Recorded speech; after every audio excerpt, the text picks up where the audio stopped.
Simple Igbo phrases giving orders, directions, and instructions in Igbo.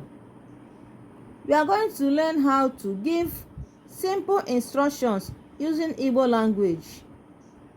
Let's start. Igbo English. Number 1 says, Mechie ọnụ gị. Mechie ọnụ gị. Shut up your mouth. Kwụsị ihe ị na-eme. Kwụsị ihe ị na-eme. Stop what you are doing. Pụọ m n'ihu. Pụọ m n'ihu. Get out of my face. Mee ọsịsọ. Mee ọsịsọ. Hurry up.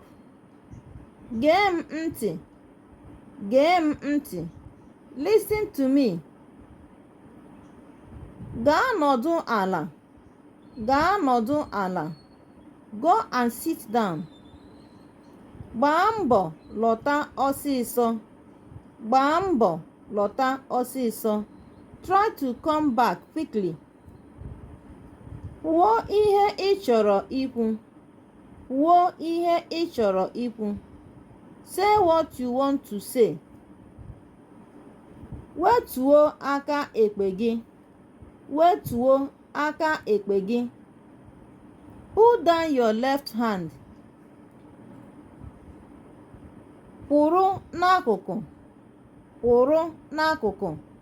Stay by the side. Laghachi azụ. Laghachi azụ. Go back to where you were.